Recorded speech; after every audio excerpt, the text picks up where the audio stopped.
மயோனஸ்னு ஒரு home making ப்ராடக்டோட சேர்க்கிறாங்க. பச்சை முட்டையை அடிச்சு தயாரிக்கிறது. எகெயின் அதுல எல்லாம் கிருமிகள் இருப்பதற்கான வாய்ப்பு அதிகம். தயாரிச்சு ஃப்ரிட்ஜில் வச்சாலும் சர்வ் பண்ற மாதிரி ஒரு சில்லுன்னு இருக்க வேண்டிய ஒரு உணவு அதை வெளியில வச்சிருந்தாங்கன்னா அது கெட்டு போயிருந்ததுன்னா இது ரெண்டுலயுமே நமக்கு ஃபுட் பாய்சனிங் வாய்ப்பு ரொம்ப அதிகம். முட்டையவே கலக்கியா சாப்பிடாதுன்னு சொல்றேன். ஏன்னா அதுல சால்மனலோ ஷிகல்லோஸ்னு கிருமிகள் அதுல இருக்கும். அது பவுல்ட்ரில இருந்து வர்றதுல அது இருக்கிறதுக்கு வாய்ப்பு அதிகங்கிறனால நமக்கு நோய் வர்றதுக்குள்ள வாய்ப்பு இருக்கு. லெபனான்ல தான் இது ஷவர்மா முதல்ல கண்டுபிடிச்சதா சொல்றாங்க. அங்கெல்லாம் மீட் லேம்ப் ஆட்டு குட்டியில இருந்து தான் அந்த ஷவர்மா உணவை தயாரிக்கிறதுக்கான நம்ம இறைச்சியை எடுத்திருக்காங்க. இங்க கோழியை வச்செல்லாம் பண்றாங்க போல இருக்கு. இது அந்த கூம்பு மேல சின்ன சின்ன மீட் பீசஸா வச்சு அதை ஏற்கனவே வேக வச்சதை திரும்ப தூக்கி இங்க வச்சிருக்கணும். முதல்ல நல்லா வெந்து போயிருக்கணும், கிருமி அழிக்கப்பட்டிருக்கணும். அதுக்கப்புறம் தான் அந்த ஷவர்மா ரோல் அது இருந்து அது ஒரு எரியிற ஒரு அடுப்புல அது சுத்தி சுத்தி வர வர தீஞ்சி வர்றதை கட் பண்ணி எடுக்கிற மாதிரி இருக்கணும். இதுல என்ன படிக்கிறேன் அப்படின்னா, சில நேரங்களில் ஆள் கூட்டம் இல்லைன்னா அதை ஆஃப் பண்ணி வச்சிருவாங்களாம். அப்புறம் அது மேல கொழுப்பெல்லாம் எண்ணெயெல்லாம் விட்டு வச்சிருக்கணும். அந்த எண்ணெயெல்லாம் ஹாட்டாவே இருந்தா தான் அது சாப்பிட்றதுக்கும் நல்லா இருக்கும். மத்தியில போக போக போக அது வெந்துகிட்டே இருக்கணும். வெந்த பகுதியை தான் இவங்க கட் பண்ணணும். இப்ப நான் மேலோட்டமா இருக்குது, நான் ஆள் நிறைய பேர் இருக்காங்கன்னா அந்த வேகாத பகுதியை கட் பண்ணிட்டாங்கன்னா, ஏற்கனவே தான் நம்ம வேக வச்சு தானே இதுல மாச்சிருக்கோங்கிற எண்ணத்துல போனாங்கன்னா 6 மணி நேரம் வெளியில இருக்கும்போது அதுல கிருமி வந்திருந்ததுன்னா அதுலதான் ஃபுட் பாய்சனிங் ஏற்படுறதுக்கு ஒரு வாய்ப்பு.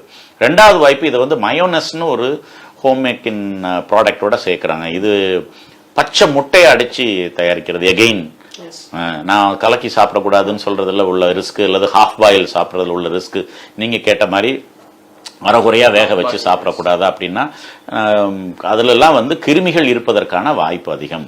இந்த மயோனஸும் வெளியில வச்சிருந்தாங்கன்னா அது ஃப்ரீசர்ல வச்சு ஃப்ரிட்ஜில் வச்சு தயாரிச்சு ஃப்ரிட்ஜில் வச்சாலும் சர்வ் பண்ற மாதிரி ஒரு சில்லுன்னு இருக்க வேண்டிய ஒரு உணவு அதை வெளியில வச்சிருந்தாங்கன்னா அது கெட்டு போயிருந்ததுன்னா இது ரெண்டுலயுமே நமக்கு ஃபுட் பாய்சனிங் வாய்ப்பு ரொம்ப அதிகம். இது தவிர அதில் கோஸு மற்றதெல்லாம் போடுறாங்க. அதெல்லாம் கையை எவ்வளோ அவங்க சுத்தமாக வச்சுருந்தாங்க. அதை நல்ல எண்ணெயில் போட்டதை திரும்ப ஒரு சூடு பண்ணி தான் தரணும். அது எவ்வளவு சூடு பண்ணாங்க, ஃபேஷனாக கொஞ்சம் போல் நீங்கள் கேட்குற மாதிரி ஆஃப் பாயில் மாதிரி கொடுத்துட்டாங்கன்னா இதில் உணவில் ஃபுட் பாய்சனிங் வந்தால் நீங்கள் டாக்டர்கிட்ட வரணுங்கிறது மக்களுக்கு. எந்த மாதிரி சிம்டம்ஸ் இருக்கும் டாக்டர்? வயிறு வலி சொன்ன மாதிரி இவ்வளோ டைம் எடுத்துக்கிட்டாங்கன்னா சரியாயிரும் போல இருக்கு அப்படின்ற ஒரு எப்பவும் நினைக்கிற மாதிரி தான் யதார்த்தமா போறது அப்படின்னு. என்னெல்லாம் கான்சியஸா இருக்கணும் டாக்டர்? ஒரு ஃபுட் பாய்சன்னா என்ன சிம்டம்ஸ் காமிக்கும், எப்போ நம்ம உடனே ரியாக்ட்? ஃபுட் பாய்சன்ங்கிறத இறைப்பை உணர்ந்த உடனே வாந்தி வந்துடும். அது நம்ம உடலுக்குள்ள ஒரு ப்ரொடெக்டிவ் மெக்கானிசம். 2 விட வாந்தி எடுத்தா சரியா போச்சுன்னு சொல்லக்கூடாது. அதுல இருக்க கிருமி அதுக்கு கீழே இறங்கும், மறுநாள் பேதியாகும்.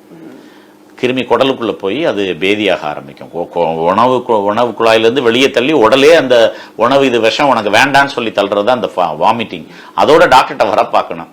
தெரிஞ்ச மருந்து தானே எடுத்துக்கிட்டு இருக்க கூடாது. ஒவ்வொரு தடவையும் ஒரு நோயின்னு இருக்குன்னா அடுத்த தடவை டாக்டரை பார்க்கறது ரொம்ப முக்கியம்.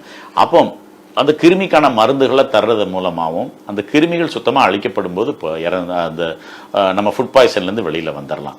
முக்கியமா இன்னொரு முக்கியமான விஷயம், இந்த வாந்தி பேதினா மருத்துவரை அணுகிறதுக்கு நீங்க எவ்வளவு நேரம் எடுக்கிறீங்களோ அவ்வளவு நேரமும் நீங்க டீஹைட்ரேஷனோட போகக்கூடாது. இழக்கிற தண்ணியை நம்ம உடம்புக்கு கொடுக்கணும்.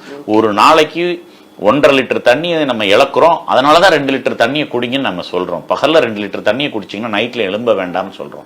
நீங்க பேதி ஆகும்போது ஒரு தடவை 1/2 லிட்டரும் போகலாம், 1 லிட்டரும் போகலாம்.